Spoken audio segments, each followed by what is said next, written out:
One of the things about doing a show like this is that no matter what I talk about, I will get a slice of the audience that writes in and says, David, you talked about this thing, but what about this other thing? Why didn't you talk about this totally different thing that I want you to talk about? And 98% of the time, to be quite frank, these are non sequiturs. They are completely unrelated things. It doesn't really matter. But there is a situation right now where it's really difficult to tell the whole story on any given day because the what about this other thing really does matter. And so I want to say that I appreciate the people who yesterday wrote to me and said, David, you talked about the new national polling in which Kamala Harris is leading Donald Trump by nearly 2 points, the biggest lead she's had since she became the presumptive nominee. But what about the battleground polling? What about the new poll in Wisconsin that has Kamala +8? But what about the average polling in Wisconsin, which has Kamala only +1? But what about the fact that Democrats must win the popular vote to even have a shot at the Electoral College? And even that's not guaranteed. Well, you know what? You are all correct. The 2% of the audience that wrote in, just a couple dozen people, actually, not 2% of the audience, but the couple dozen people that wrote in yesterday and said, David, the national polling is not really telling the whole story. You are absolutely correct. And what we're going to try to do today is to flesh out a little bit more of that story.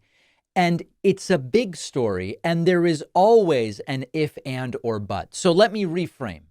We have a situation right now where if you go back to the day that Kamala Harris became the presumptive and eventually the official Democratic presidential nominee, her lead today is as big as it has ever been nationally. Yesterday, I told you that lead had swelled to 1.8. It is now 1.9, and it might by next week be a 2 percentage point national polling lead.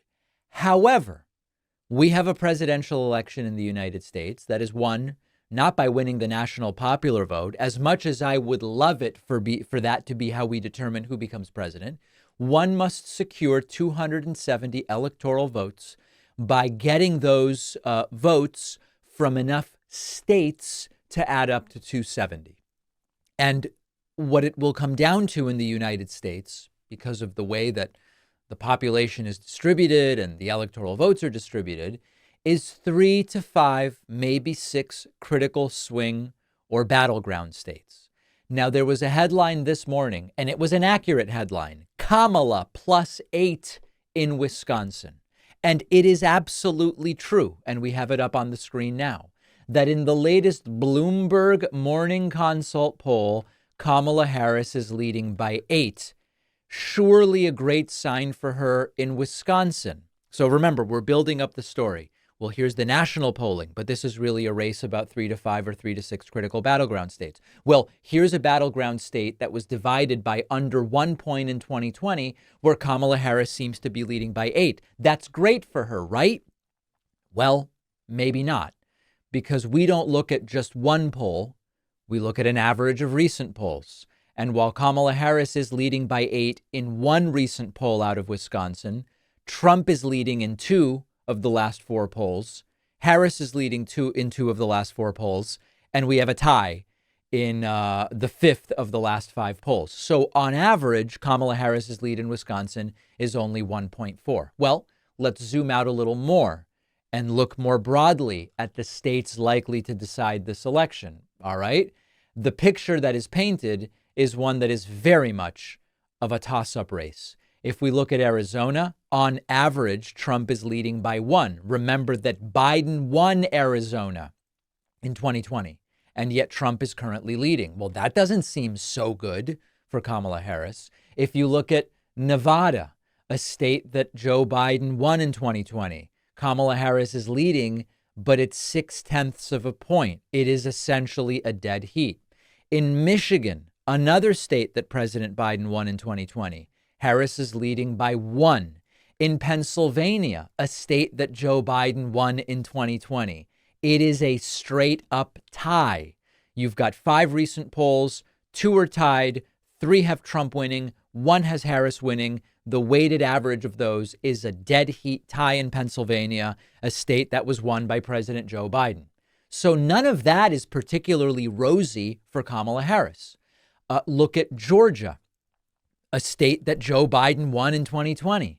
It is a tie, Harris leading by 0.1 percentage point, a tenth of a point. These are all signs that this will be very close. Now, let me give you a sign that things are better for Kamala Harris, which is the North Carolina numbers. It's very tight.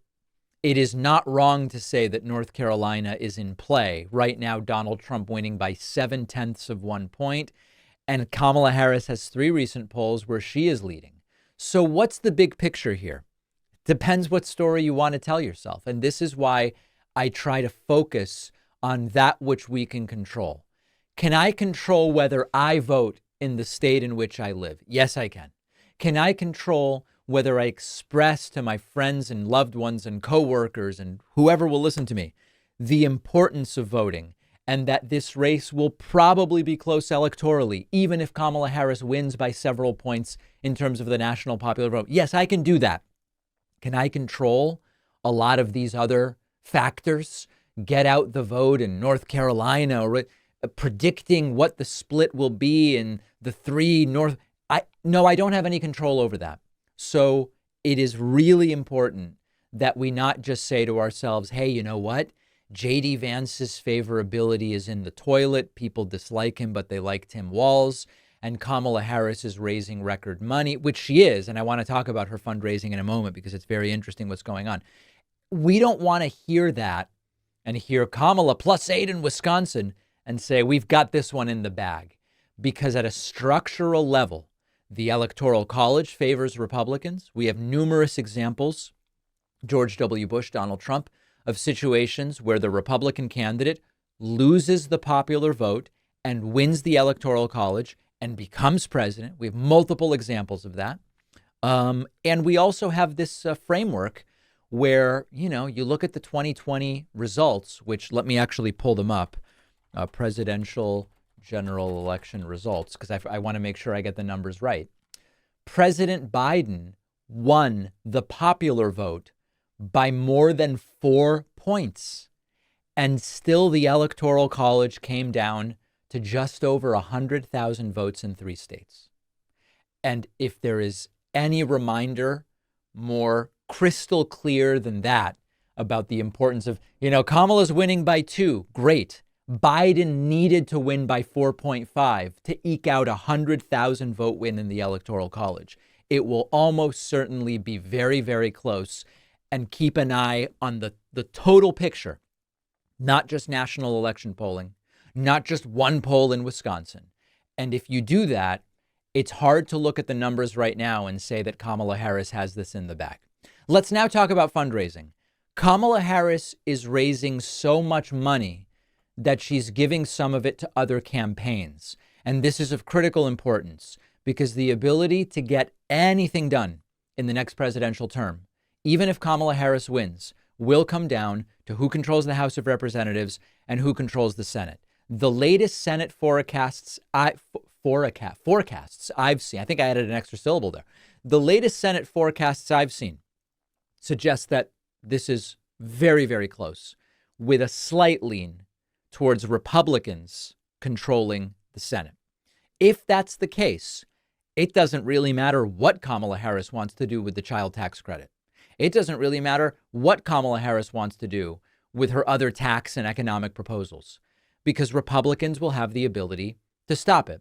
So we have a couple of interesting articles. Washington Post, Harris to transfer nearly $25 million to help down ballot Democratic candidates to boost House, Senate, and state level candidates follows a $540 million fundraising haul for the vice president over 6 weeks. We will link to that article. Business Insider also reporting on this. Kamala Harris has raised so much money that she's giving $25 million of it to other campaigns. Now, some of you might say, well, if her victory is not even guaranteed, Why would she give any money down ballot? Well, there's two important answers to that. Number one, in a way, it is self-serving because there is this rising tide lifts all boats sort of thing. There are states where her polling is different than the Democratic Senate candidate. And it's conceivable that if you spend on your own campaign, but there's a limit to how much you can boost turnout based on promoting yourself. There's the idea that if you devote some money to Senate get out the vote efforts, that getting people excited about voting for whoever's running for Senate will actually help her. That's one aspect of this. And the second one is, of course, what I already mentioned, which is that her ability to actually get anything done does depend on who controls the House and who controls the Senate. And I'm sure, because she's intelligent and so are her advisors, that they are thinking what we don't want is a presidency that we eke out while losing the House and Senate, are able to accomplish nothing, and we have a historically unsuccessful presidential term. I know that they are thinking ahead. So we will be delving more deeply into the Senate map. Right now, what I have on the screen for you is what is being called the consensus map based on current polling. There are a whole bunch of different states that have Senate elections.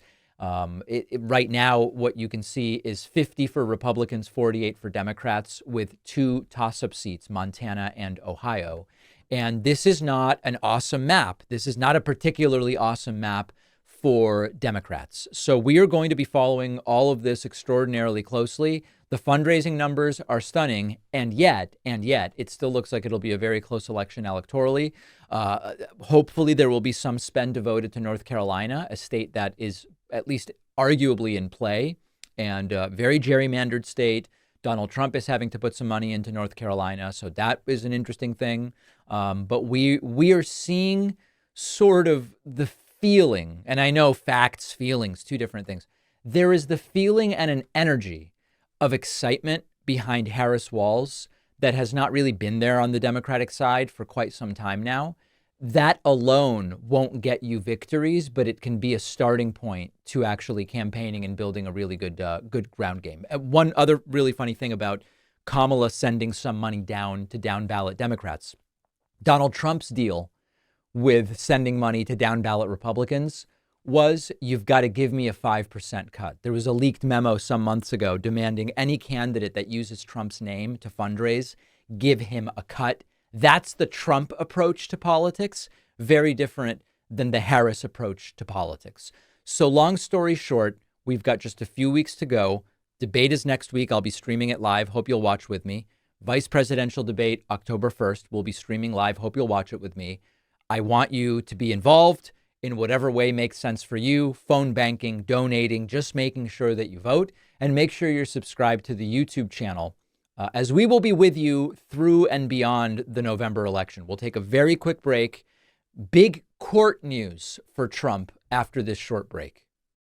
Don't forget that the best way to support the David Pakman Show is by becoming a member, which gives you access to the daily bonus show, the regular show with no commercials.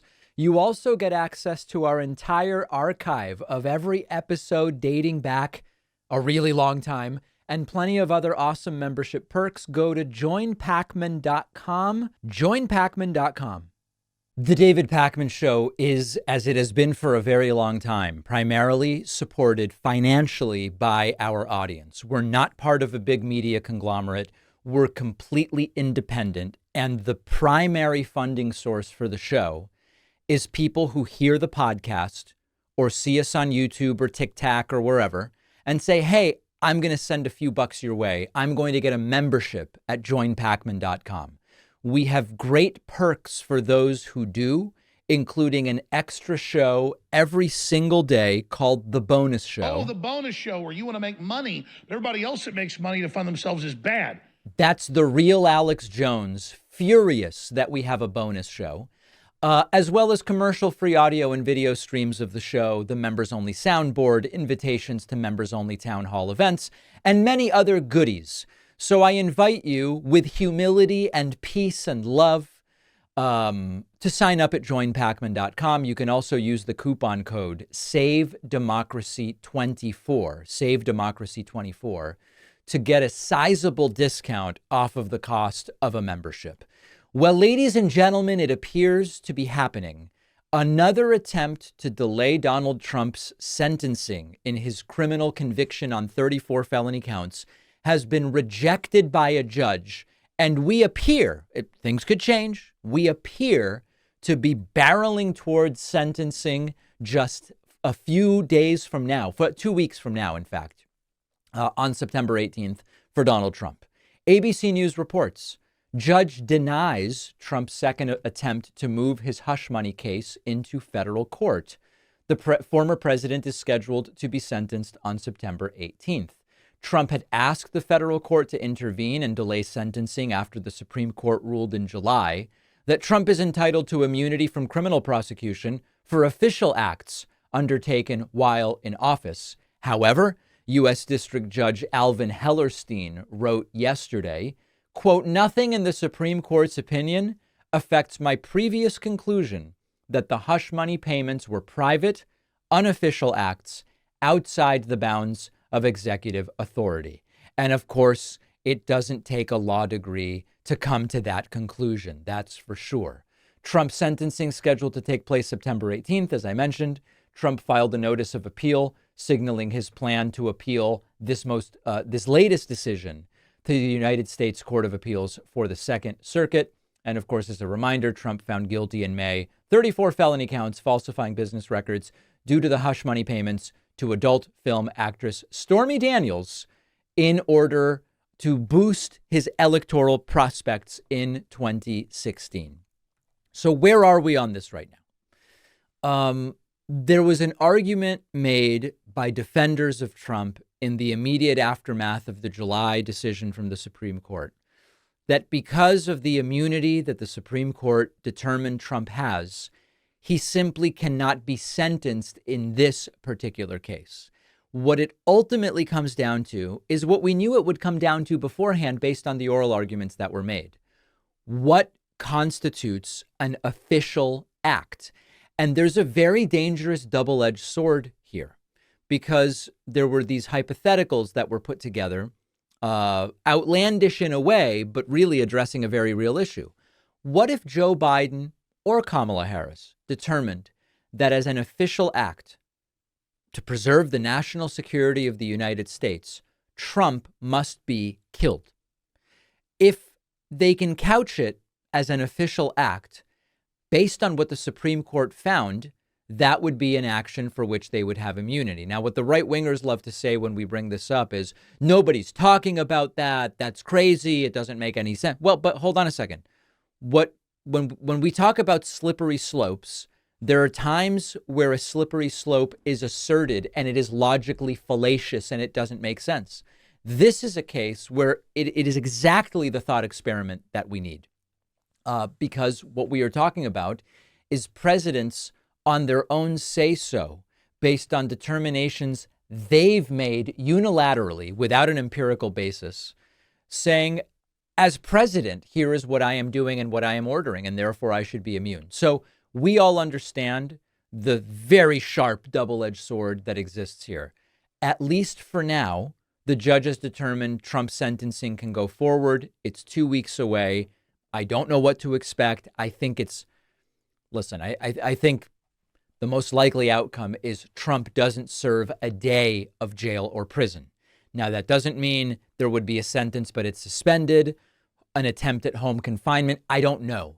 But if we're a betting man, which I'm not, I'm still leaning on Trump doesn't serve a single day. Let me know what you think.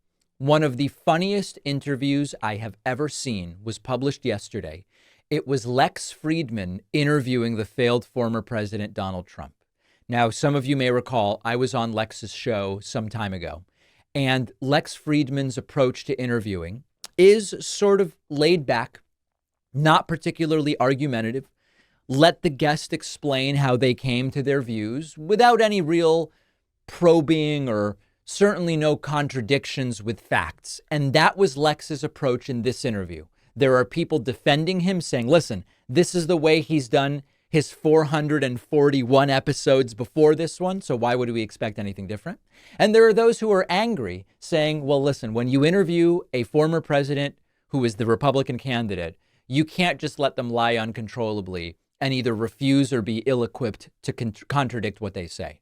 Let's watch some of the clips and then make that determination. One of the things you will notice is that Trump is slurring and seems sedated, and his right eye is almost completely swollen shut. It's almost closed. It's like he's been in a boxing ring. It's bizarre. One of the funny things is that Lex has a kind of low-key affect himself.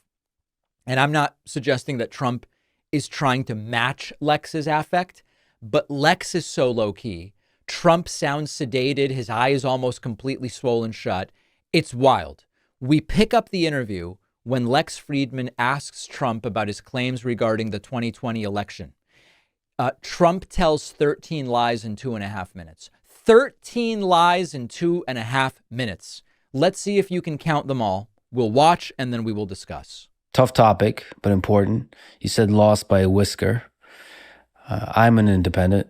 I have a lot of friends who are independent, many of whom like your policies, like the fact that you're a deal maker, like the fact that you can end wars, but they are troubled by what happened in the 2020 election and statements about widespread fraud and this kind of stuff, fake electoral scheme. What can you say to those independent voters to help them decide who to vote for? Right. I think the fraud was on the other side. I think the election was a fraud. And many people... And I'm going to play the 13 lies. That's the first. I'm going to play the 13 lies back to back. But I'm just acknowledging Trump sounds absolutely... He sounds like he's on sedatives. I mean, it's bizarre. Felt it was that. And they wanted answers. And when you can't challenge an election, you have to be able to challenge it. Otherwise, it's going to get worse, not better. And there are lots of ways to solve this problem. Go to paper ballots, do it the easy way. I mean, the paper ballots, and you have voter ID, and you have same-day voting, and you have proof of citizenship, which is very important because we have people voting that are not citizens. They just came in, and they're loading up the payrolls. They're loading up everything. They're putting students in schools. They don't speak a word of English. And they're taking the seats of people that are citizens of our country.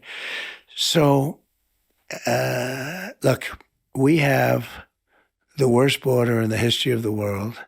We have coming into our country right now millions and millions of people at levels that nobody's ever seen. I don't believe any country's ever seen it. And they would use sticks and stones not to make it happen, not to let it happen. We don't do anything. And we have a person who was the border czar, who now said she wasn't really the border czar, but she was. She was the border czar, but she was in charge of the border. And we have her, and she's saying very strongly, oh, I did such a good job. She was horrible, horrible. The harm she's done. But we have people coming in from other countries all over the world, not just South America, and they're coming in from prisons and jails. They're coming in from mental institutions and insane asylums. Okay. That's just under 2.5 minutes, and Trump told 13 lies. 13 lies. Trump says Democrats committed voter fraud in 2020. There's no evidence of that. Trump says many people felt there was Democratic voter fraud. Well, facts and feelings are two different things. Trump says you can't challenge an election. That's wrong. Trump tried, and he did everything that you can do. It's just there was no merit to the challenge. Trump says paper ballots would solve this. It wouldn't. I mean, voter fraud of the kind Trump claims is so rare. Paper ballots would just bring this massive logistical issue for handling and storing them. If there's a natural disaster, they can get lost. It's really a solution in search of a problem. Trump says voter ID would solve it. Remember that it is not really a problem. And we know that voter ID laws disproportionately impact certain groups of voters, low-income people, elderly folks, students, everybody who is eligible to vote, to be clear. And there's no evidence that voter ID actually prevents voter fraud. There's also no evidence that voter fraud is happening. Trump says same-day voting would solve it. It doesn't exist. Of course, requiring all votes to be cast on the same day just increases the likelihood that lines are really long, that polling places are crowded, that there are technical issues, and that can deter people from voting. It would cause a problem. Trump says proof of citizenship would solve it. Reality is that current voter registration process already includes citizen verification through either the U.S. Census or state-specific requirements of different kinds. And these vague proof of citizenship requirements would be redundant, and they would be unlikely to catch fraud because the fraud isn't actually happening. Trump says non-citizens who just came to the United States are voting. There's no evidence of that. Trump says immigrants who speak no English are taking the seats of people from our country. I don't even know what that means. Trump says that we have the worst border in history. That's certainly not true, as we've seen significant declines in border crossings under the Biden administration. He says Kamala Harris was the border czar. She was not. He says that people are coming into the country from prisons and jails. There's no evidence of that. And finally, Trump says people are coming into the country illegally from mental institutions and insane asylums. And there is also no evidence of that. 13 lies in 2.5 minutes. When Lex Fridman tells Trump claims of widespread fraud are bothering some people, here's how Trump reacts. So a lot of people believe that there was some shady stuff that went on with the election, whether it's media bias or big tech, but still the claim of widespread fraud is the thing that bothers people. Well, I don't focus on the past. I focus on the future. When Trump is told this nonsense is really bothering a lot of people, you may be turning off voters, Trump says, I'm not focused on the past, I'm focused on the future. Yet, at every rally for nearly 4 years, Trump rehashes these same debunked claims about the 2020 election. Trump then addresses the issue of religion and heaven. It's really weird. Trump's delivery is bizarre. Something is very wrong. One of the tragic things about life is that it ends. How often do you think about your death? Are you afraid of it? I have a friend who's very, very successful, and he's in his 80s, mid-80s, and he asked me that exact same question. I turned it around. I said, well, what about you? He said, I think about it every minute of every day. And then a week later, he called me to tell me something, and he starts off the conversation by going, tick, tock, tick, tock. Yeah.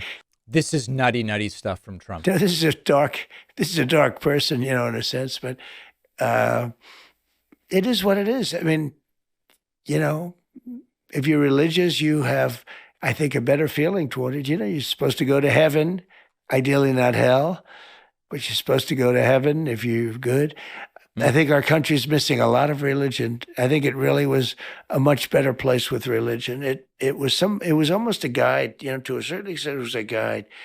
You want to be good to people. Without religion, there are no guardrails. Of course, the claim that without religion there are no guardrails has been so widely discussed for so long that it's not even a subject for us today. But the funniest part of all of this is that as Lex nods along, we all know Trump's not even religious. This is a character he's developed to enter politics in the Republican Party. Trump hasn't been to church for 3 years. The last time he went that we were able to find was 2021. It's all a farce. And that really would be the question I would like to see asked. Lex Fridman asking Trump, when you are composing one of your posts to Truth Social, what are you like? Are you in bed? Where are you? What are you doing usually when you're composing a truth? Like, are you chilling back on a couch? Couches, beds. Okay. A lot of different things. And of course, a lot of different things I can only assume includes the toilet. As widely reported, Trump regularly having to flush 10 to 15 times. The topic of the Jeffrey Epstein passenger lists and other documents came up. And as is typically the case, Trump does appear uncomfortable with the topic. There's a moment where you had some hesitation about Epstein, releasing some of the documents on Epstein. Why the hesitation? I don't think I'm not involved. I never went to his island, fortunately. But a lot of people did. Oh my goodness. Why is he talking like that? Why is his eye almost completely swollen shut? And why does he always get uncomfortable when the topic of the guy he's in numerous videos hanging out with, Jeffrey Epstein, is brought up? Maybe we will never know, but I hope someday we will. Trump not exactly playing up his law and order credentials when he says Hillary Clinton is lucky that he didn't lock her up. As the leader of the United States, you were the most powerful man in the world. As you mentioned, not only the most famous, but the most powerful. And if you become leader again, you will have unprecedented power. Just on your own personal psychology, what does that power do to you? Is there any threat of it corrupting how you see the world? No, I don't think so. Look, I've been there for 4 years. And you guys heard that, right? I mean, just his tongue engaged in a battle to the death against his tongue. Just on your own personal psychology, what does that power do to you? Is there any threat of it corrupting how you see the world? No, I don't think so. Look, I've been there for 4 years. Yikes. I could have done a big number on Hillary Clinton. I thought it looked terrible to take the president's wife and put her in prison. She's so lucky. I didn't do anything. She's so lucky. That's absolutely terrifying. Absolutely terrifying that he is saying essentially Hillary Clinton should be thanking me that I didn't lock her up. By what means Trump would have done it, we still don't know. And then finally, Lex Fridman addressing the issue of supposed tension with podcaster Joe Rogan. Trump says Rogan's kind of a liberal guy, and I don't know that I'm inclined to appear on his show. Let me ask you about my good friend Joe Rogan. So you had a bit of tension with him. So when he said nice things about RFK Jr., I think you've said some not so nice things about Joe, and I think that was a bit unfair. And as a fan of Joe, I would love to see you do his podcast because he is legit the greatest conversationalist in the world. So yeah. What's the story behind the tension? I don't think there was any tension, and I've always liked him, but I don't know him. I mean, I only see him when I walk into the arena with Dana, and I shake his hand. I see him there, and I think he's good at what he does, but I don't know about doing his podcast. I mean, I guess I'd do it, but I haven't been asked, and I'm not asking them, I'm not asking anybody. It sounds like a challenging negotiation situation. No, it's not. It's not really a negotiation. And he's sort of a liberal guy, I guess, from what I understand. Yeah. So I don't know about Rogan and being liberal at this point, certainly. Here's my thought about the interview. Trump's performance, bizarre, slurring, eye swollen shut. So I don't know what's going on with his teeth or tongue. None of it makes any sense. And Trump's demeanor, bizarre, lied through the entire thing. Lex Fridman's a good guy. He means well. I sat with him for hours on his show. We talked before. We talked after. This interview was not good in the sense of Trump just lied his whole way through it. Trump said endlessly, factually incorrect things, whether they were all lies or some were mistakes or ignorance. I don't know. You decide. Lex did not fact check. Now, it is true. This is podcast episode, I think I said this is episode 442 for Lex Fridman. He did it the same way he did the other 441. So in a sense, you know what you're getting into. And so I don't know if the criticisms of Lex's handling are super fair. But David, you must be friends with Lex. I haven't had any interaction with Lex that I can recall since I was on his show a year and a half or 2 years ago. I also know, imagine, I don't know if I was episode 350 or whatever. If he's done 349 episodes one way and I show up and he treats me completely differently, it would be a sort of strange thing. My preference would be that this just be a different sort of interview altogether. I prefer an interview, especially when you're doing something like a public service or it's a former president and presidential candidate. I want there to be fact checking and I want there to be, wait a second, you just said 13 things in 2.5 minutes. None of them are true. Let's go through them one by one and discuss them. That's not the way Lex does his show. So my question to you is, what is a fair criticism of Lex's handling of this interview? And what the hell is going on with Donald Trump slurring? Let me know what you think. Please make sure you're subscribed to the YouTube channel at youtube.com/The David Pakman Show. And remember that my book, The Echo Machine, is now available for pre-order. We have surpassed 1,500 pre-orders. You can find it at davidpakman.com/echo or on any website where physical books, ebooks, or audiobooks are sold. If you value what we do at The David Pakman Show, remember to support us on Patreon. Go to patreon.com/David Pakman Show, where you can get access to behind-the-scenes videos, the daily bonus show, the commercial-free daily show. You can support the show for as little as $2 a month. Check it out at patreon.com/David Pakman Show. One of the failed criticisms that Donald Trump and Republicans have latched onto about Kamala Harris is calling her a DEI candidate. This is an argument that the only reason or the primary reason that she's the Democratic nominee right now is either because of preferential treatment she received because she's a woman, or because she's not white, or because she's both a woman of color, we would say, not white and a woman, or another version of it is because she slept her way to the top at the beginning of her career. Now, all of this has a particular goal, and it's to suggest that Kamala Harris isn't qualified to be president. It implies she didn't rise through the ranks of politics based on merit and achievement. So today, we're going to discuss why this criticism doesn't make any sense, and how, like so many claims from the right, it's actually more true about Donald Trump than it is about Kamala Harris. It's yet another example of the projection that they love to do. So let's start with Kamala Harris. Kamala Harris has had a long career in public service, steadily climbing the ranks over the years. Started as deputy district attorney in the 90s, worked in the DA's office in San Francisco, ultimately becoming DA in 2004. Served as California's Attorney General from 2011 to 2017 before becoming U.S. Senator in 2017. She was chosen in 2020 to be Joe Biden's running mate and has now served as VP for almost an entire presidential term. That is quite a resume. She's clearly qualified to be president of the United States.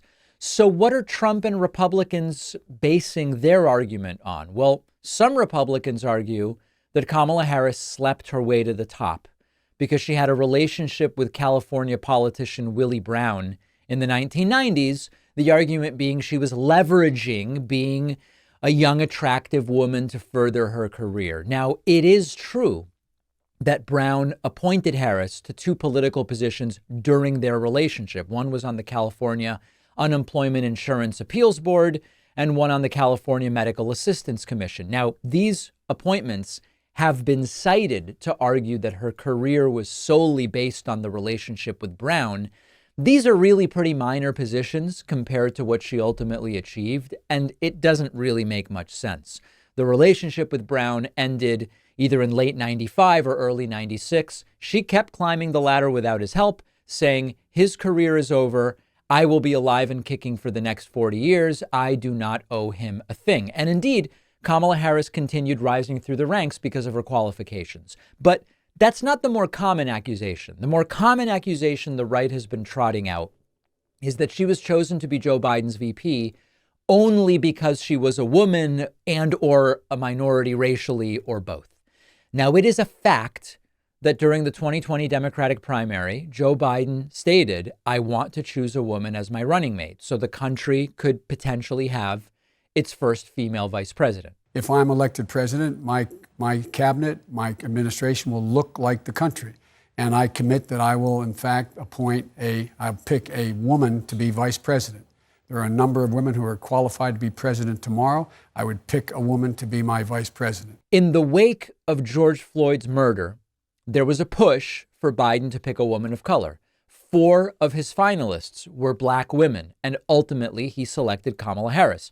The narrative that Kamala Harris was selected solely because Biden wanted a black woman for vice president ignores the reality that many qualified candidates were considered, and Harris stood out because of experience, her policy positions, and the energy that she would bring to the ticket. Harris had a track record. She was a candidate herself in 2020. People knew her. She offered some intangibles that made her appealing to the Biden campaign. But that doesn't make you a DEI candidate, diversity, equity, and inclusion, any more than any other strategic VP pick would.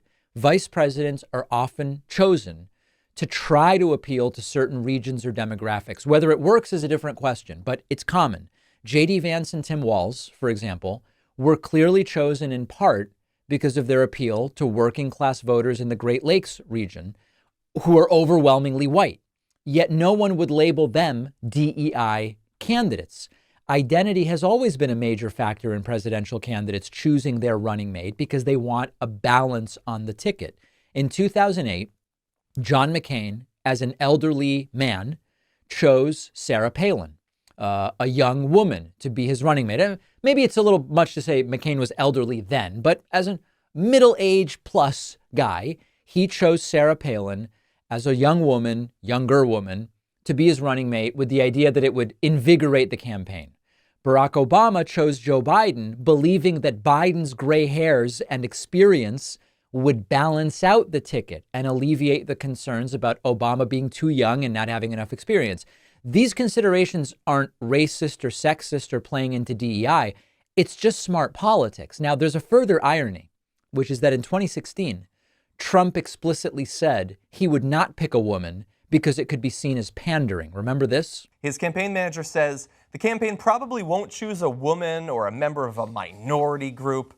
That would be viewed as pandering, I think. Sure enough, Trump went with a man, Mike Pence. Since Pence was chosen for being a man and women weren't considered by Trump, does that mean Pence wasn't deserving or qualified to be vice president? Does that make Pence a DEI candidate or an affirmative action choice of sorts? When Donald Trump faced his third Supreme Court nomination in 2020, he declared he will choose a woman, possibly because he had already chosen two men. And he did pick Amy Coney Barrett. Would Republicans argue she was a DEI pick because Trump said, I'm only considering women? You know, we're working very hard on getting a third Supreme Court justice. The only thing I'll say for the women, it will be a woman. It's also critical to discuss something about Michelle Obama that she mentioned in her DNC speech. Most people aren't afforded the grace of falling forward or benefiting from the affirmative action of generational wealth. Donald Trump has benefited significantly from the privileges of his wealthy background, something he was born into by chance. He didn't do anything to achieve that. Trump's upbringing in a wealthy family gave him opportunities that most Americans don't have. Access to elite education, hundreds of millions of dollars for business ventures. These advantages are a form of affirmative action for the wealthy, where success is often determined by birth, not by merit. Now, according to The Economist, social mobility is decreasing, and the odds of an American child being born into the bottom fifth of incomes and making it to the top fifth of incomes when they're an adult is just 7.5%. So as much as people like to tell themselves that everyone has a fair shake in America, the most important factor in how rich you become is how rich the family you're born into is. These advantages far outweigh the advantages of an affirmative action type program that really only helps along the margins. Now, there's more to it, which is that the Republican Party as a whole benefits from a type of affirmative action, as the political structure in the United States, including the Electoral College and the Senate, disproportionately benefits Republicans. It provides an inequitable advantage that undermines a true meritocracy. The Electoral College lets a candidate win the presidency without even winning the popular vote. We saw it in 2000. We saw it in 2016, both of which benefited Republican candidates. The structure of the U.S. Senate gives disproportionate power to the less populous states, many of which lean Republican. That leads to an imbalance in representation that doesn't reflect the popular will. These systemic advantages for Republicans undermine their criticisms of DEI when their own political success is bolstered by structural inequities. And finally, there is the point about how this DEI criticism just isn't resonating. These kinds of accusations are angering voters. They're angering especially women and minority voters. They see them as attempts to delegitimize their achievements. And as we've discussed in recent weeks, Trump's race-based attacks aren't helping him. The American people are rejecting them. He keeps using them, maybe because he thinks it will be effective. The argument that Kamala Harris is a DEI candidate ignores this broader context of American politics, where privilege, especially wealth and race, historically have played a major role in determining who succeeds politically. The narrative also overlooks the fact that many successful politicians, including Trump, have leveraged and continue to leverage their privileged backgrounds to achieve power, often without the very same scrutiny of their qualifications.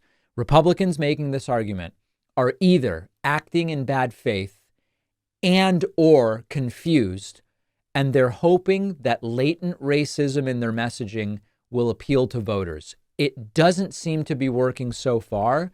Let's hope it fails.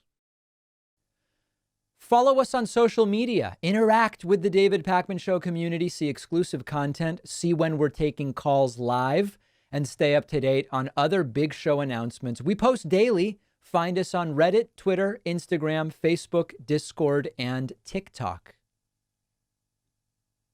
I told you yesterday that a Trump campaign volunteer has essentially said, the New Hampshire thing, it seems dead. Trump pulling out of New Hampshire's out of reach. There's just no possible way that Trump could get New Hampshire back, as Kamala Harris's lead has now solidified around 5 points. Well, Donald Trump is very much not happy with that reporting, and he is completely flipping out on Truth Social. Now, before we look at what he said, I do think it's important just to mention again, Trump won in 2016 without winning New Hampshire, and Trump lost in 2020 without winning New Hampshire, even though there is this kind of quirky scenario in which New Hampshire could determine whether we have a 269 to 269 tie. In every statistical model I've looked at, New Hampshire is not expected to be a difference maker state. So one could argue Trump pulling out of New Hampshire, even though it might be a bruise to his ego, he already didn't win it in 2016 or 2020. So it's not really like something he has to feel too bad about. And it might just be good campaign strategy. But of course, Trump is Trump. And Trump is wildly triggered constantly, all the time, about everything. The New Republic reports Trump loses it after top volunteer exposes the sorry state of his campaign. A damning report reveals some staffers on Trump's campaign no longer think New Hampshire is winnable.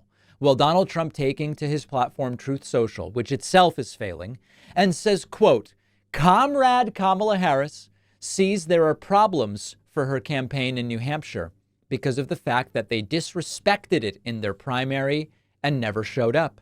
Additionally, the cost of living in New Hampshire is through the roof.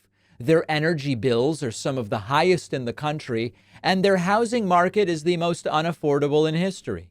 I protected New Hampshire's first in the nation primary and always will. To my friends in New Hampshire, get out and vote Trump.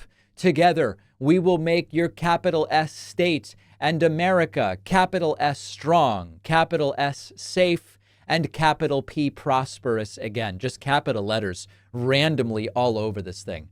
Listen, I hope that the report about Trump failing in New Hampshire triggers him so strongly that he takes this personally, that he directs his campaign, to the extent that he has a campaign, to pour money and staff into trying to turn New Hampshire around and winning it, instead of devoting those resources to Georgia or to Michigan or to Nevada or Arizona or states that really, Pennsylvania, really have a shot at determining who wins this thing. Let's hope that he continues to split and divide up his resources on lawsuits and spending money in non-competitive states.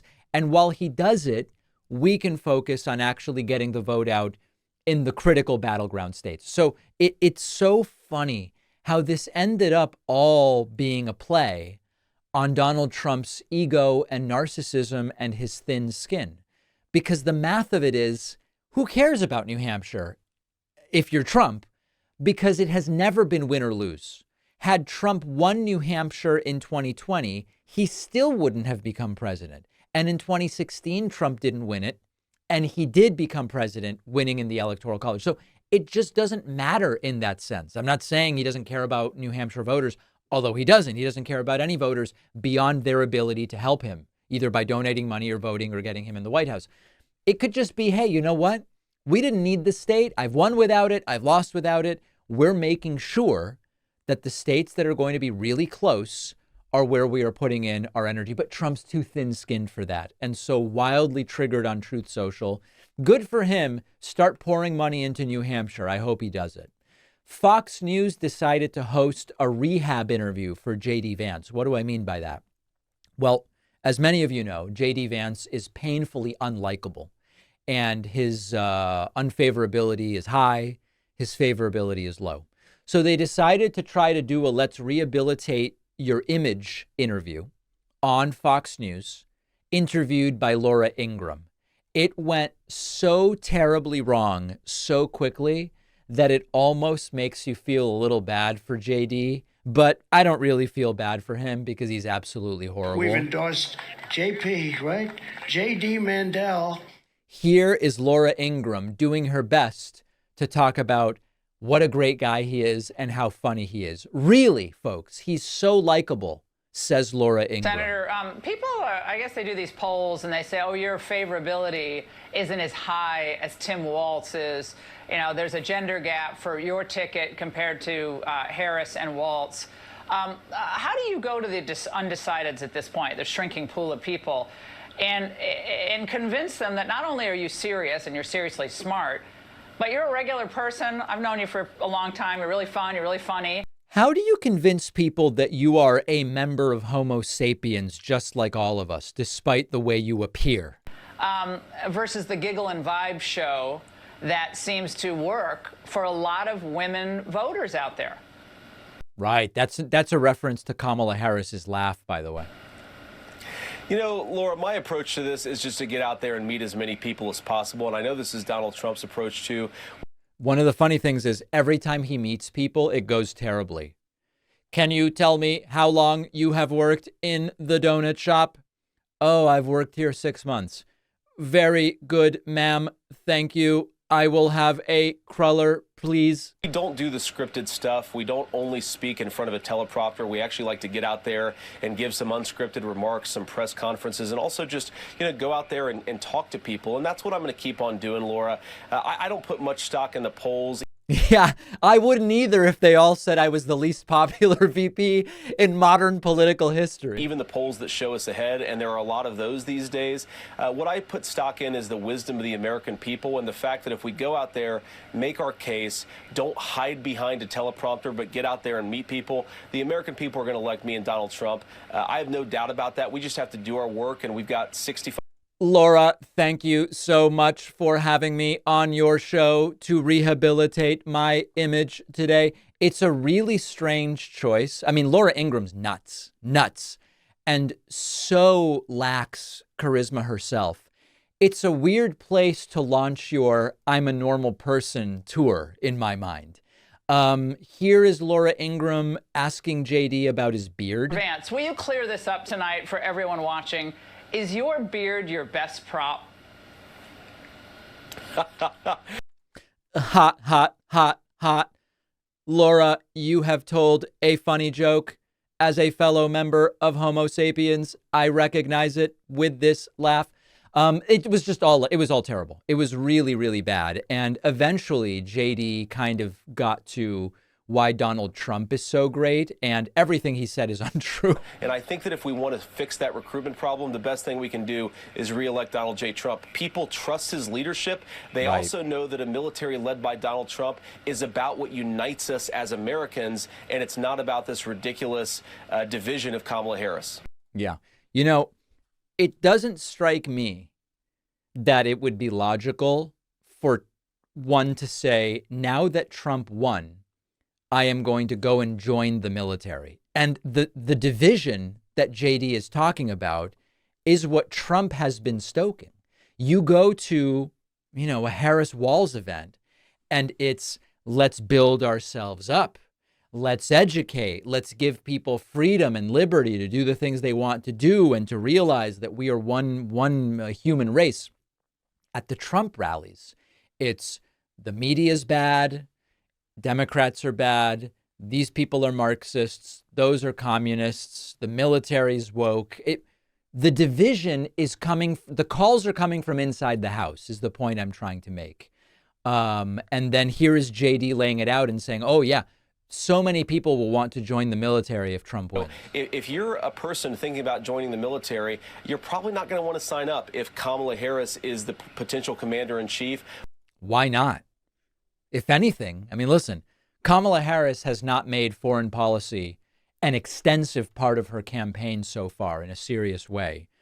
But one thing that seems pretty clear is Kamala Harris isn't going to certainly do what George W. Bush did and say, hey, you know what, even though Iraq had nothing to do with 9/11, let's just start sending endless troops into harm's way, leading to thousands of American soldier deaths. I don't think Kamala Harris is going to do that. So I don't know what JD Vance is talking about. And this attempt at appearing to be a normal person really not working out very well. We have a voicemail number. That number is 219-2-DAVID-P. Here is a caller who is who feels humiliated for my humiliation that someone canceled their membership because we're no longer on TV. Listen to this. Hi, David. This is Jordan from Utah. I just listened to one of your segments where a caller called in and let you know that he is canceling his membership because of your decision to expand, I guess, on different digital platforms or whatnot, yes, because of 57-minute time limits and this, that, and the other.